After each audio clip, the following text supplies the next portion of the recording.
సుగాలి ప్రీతి మనం 2017 ఆగస్టులో ఇదొక సంచలనమైన కేసు. అది అప్పుడు చంద్రబాబు నాయుడు హయాంలో ఉండే. కాబట్టి దీని గురించి ఎంత సంచలనంగా మారిందో, అసలు దీన్ని ఖచ్చితంగా ప్రభుత్వం పట్టించుకోవాలి అండ్ దానికి సంబంధించిన వాళ్ళని ఖచ్చితంగా శిక్షించాలి అని చెప్పేసి ఎన్నో ధర్నాలు జరిగాయి. ఈవెన్ సోషల్ మీడియా మొత్తం జస్టిస్ ఫర్ సుగాలి ప్రీతి అని చెప్పేసి చూసాము. అంటే అప్పుడు జరిగిన దాంట్లో కొంచెం బ్రీఫ్ ఇస్తాను. ఏంటంటే స్కూల్లో తను ఆత్మహత్య చేసుకున్నట్టు ఉరివేసుకున్నట్టు మనకు చూపించారు. కానీ వాళ్ళ పేరెంట్స్ మాత్రం మా పాప అలా చెయ్యలేదు, వీళ్ళే ఎవరో అత్యాచారం చేసి ఇలా పోర్ట్రే చేశారు అని చెప్పేసి అన్నారు. మరి దీనికి సంబంధించి పవన్ కళ్యాణ్ ఆ టైంలో ఎంత ఆవేశంగా నేను ఖచ్చితంగా సుగాలి ప్రీతికి జస్టిస్ తీసుకొచ్చే ప్రయత్నం చేస్తాను, ఒకవేళ ప్రభుత్వంలోకి వస్తే ఖచ్చితంగా ఫస్ట్ చేసే పనే అది అని చెప్పేసి అన్నారు. అండ్ రీసెంట్గా కూడా చాలాసార్లు మాట్లాడారు. కానీ ఇప్పుడు వనరులు లేవు అని చెప్పేసి సిబిఐ కోర్టులో చెప్పడం అండ్ ఈ కేసును కొట్టేస్తే మంచిది అని చెప్పేసి అనడం ఎంతవరకు కరెక్టు అనేది మనతో పాటు వివరించడానికి చిట్టిబాబు గారు ఉన్నారు. సినీ విశ్లేషకులు, రాజకీయ విశ్లేషకులు, ఆయనతోనే మాట్లాడదాం. సార్ నమస్తే. సార్ నమస్తే. సార్ మీరు చెప్పండి, ఇప్పుడు సుగాలి ప్రీతికి జరిగింది న్యాయం అన్యాయం కాబట్టి ఇప్పుడు జరుగుతుంది అన్యాయం అని చెప్పుకోవచ్చు అంటారా? ఇప్పుడు అప్పటికన్నా ఇప్పుడు ఇంకా మహా దారుణమైన అన్యాయం అమ్మా.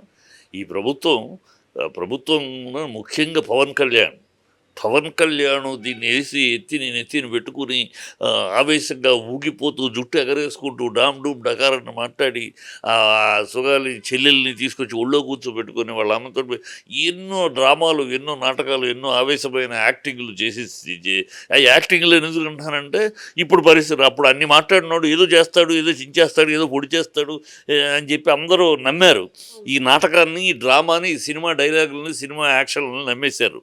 ఇది నిజం అనుకుని ఈ పవన్ కళ్యాణ్ అనే కూడా ఒక 6 అడుగులు బుల్లెట్ కాదు, తుస్సుమనే బుల్లెట్.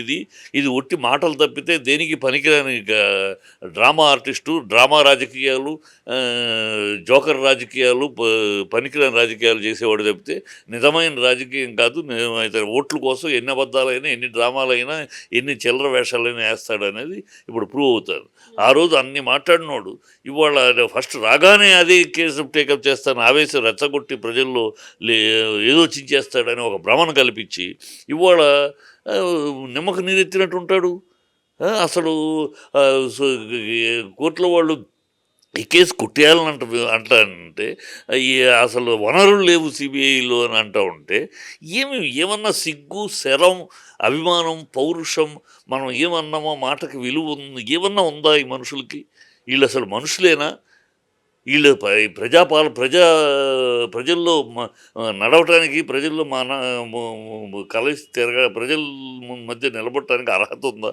ఇన్ని అబద్ధాలా ఈ పవన్ కళ్యాణ్? మరి ఇదొకటి సూపర్ 6 గురించి ఉపన్యాసాలు ఇచ్చాడు, అవి లేవు. దాని గురించి నోరెప్పుడు 32,000 అమ్మాయిలు మిస్ అయిపోయారు, వ్యభిచార గృహాలుగా అమ్మేశారు అన్నాడు. పచ్చి అబద్ధం ఆడేశాడు. అది పార్లమెంట్లోనే అబద్ధం అని తేలిపోయింది. అదొకటి. ఇది స్పెషల్ స్టేటస్ గురించి పాసిపోయి లడ్డూలు ఇచ్చారు, అది బాధిగా ఆంధ్రాకి అన్యాయం చేసింది బీజేపీ అని చెప్పి అన్నాడు. ఇవాళ బీజేపీతో ఉన్నాడు, దాని గురించి మాట్లాడు. అసలు మనుషులా వీళ్ళు, పశువులా? వీళ్ళకి ఏమన్నా బుద్ధి, జ్ఞానం, ఇంగితం ఉందా? 2017 టైంలో ప్రభుత్వం ఉన్నది చంద్రబాబు నాయుడుదే, ఇప్పుడు ప్రస్తుతం ఉన్నది చంద్రబాబు నాయుడుదే. కానీ మధ్యలో వైఎస్ జగన్ ప్రభుత్వం ఉండే. మరి అప్పుడు ఎందుకు మూవ్ అవ్వలేదంటారు ఈ కేసు? అప్పుడు మూవ్ అయింది. అప్పుడు మూవ్ అవుతుంటేనే వీళ్ళు బీభత్సం చేశారు. ఆ అమ్మాయి సూసైడ్ చేసుకుందని వాళ్ళు అంటాం, కాదు మా అమ్మాయి సూసైడ్ చేసుకునే పరిస్థితి కాదు వాళ్ళు అంటాం. దాని మీద ఇన్వెస్టిగేషన్ జరుగుతుంది. ఇన్వెస్టిగేషన్ మనకు తెలిసిందే కదా, మన దేశంలో ఇన్వెస్టిగేషన్ అంటే నెలలు లాగుతాయి. దీన్ని వీళ్ళు రాజకీయం చేశారు. అది అసలు అమ్మాయికి న్యాయం అప్పుడే జరగకుండా వీళ్ళు చేసిన రాజకీయం 2017లో జరిగితే 17లో లేదు, 18లో లేదు, 19 లేదు, 20లో మొదలెట్టారు దీన్ని. 3 ఏళ్ళు వీళ్ళు మూలబెట్టేసేసి 3 ఏళ్ళు మూలబెట్టినాక దాన్ని తిరగదోడినప్పుడు ఆటోమేటిక్గా మళ్ళీ వెనక నుంచి రావాలి కదా, ఆ డిలే అవుతుంది. డిలే అవుతుంది. అది డిలే అయింది ఏదో వచ్చింది. ఇప్పటికైనా దాన్ని మళ్ళీ మీ అధికారంలోకి వచ్చారు కదా! ఇప్పుడేం చేయాలి? ఉన్నాయి అంటే ఎళ్ళి ఓట్ల కోసం జనాల్ని మభ్యపెట్టడం కోసం జనాల్ని మోసం చేసి ఏదో మాట్లాడేసేసి, ఏదో రెచ్చగొట్టేసి, ఏదో ఓట్లు సంపాదించుకునే దౌర్భాగ్యపు క్రీడ తప్పితే వీళ్ళ దగ్గర నిజాయితీ లేదు, నిజం లేదు, ఒక నిబద్ధత లేదు. అరే! మనం మాట్లాడాం, మనం నమ్మారు ప్రజలు, మన ఆవేశాన్ని ఏదో చించేస్తాం, పొడి చేస్తాం అనుకున్నారు. మనం చించకపోయినా పొడిచిపోయినా కనీసం దాని గురించి అన్యాయం జరగకుండానే చూడాలి అనేది లేదు. ఈ పవన్ కళ్యాణ్ కానీ, ఆ ప్రభుత్వం కానీ చాలా దుర్మార్గమైన విధానం వీళ్ళది. ఏమాత్రం సిగ్గు, శరం, మానం, నీతి, నిజాయితీ, అభిమానం, ఈ రోష పౌరుషం ఏమీ లేని చీవునెత్తుకు చచ్చిపోయిన ప్రభుత్వం ఈ ప్రభుత్వం. సరే, ఇప్పుడు వనరులు లేవు అని అంటున్నారు. అసలు వాళ్ళకి ఎలాంటి వనరులు కావాలి? ఎందుకు ఇప్పుడు అంటే ఎన్ని సంవత్సరాలుగా లేని వనరులు ఇప్పుడు సడన్గా వనరులు లేవు అని చెప్పేసి అంటున్నారు. ఎందుకు అంటారు? అదే అంతే వాళ్ళ ఇప్పుడు స్లోగనే అది కదమ్మా. 6 హామీలు ఇచ్చినప్పుడు అదే కదా, మేము అన్నీ లెక్క చూసుకున్నాం, ఏమి ఇవ్వగలమో తెలిసే ఇస్తున్నాం, హామీలు ఇస్తున్నాం అని చెప్పారు కదా. ఇప్పుడు మరి వనరులు లేవంటున్నారు కదా.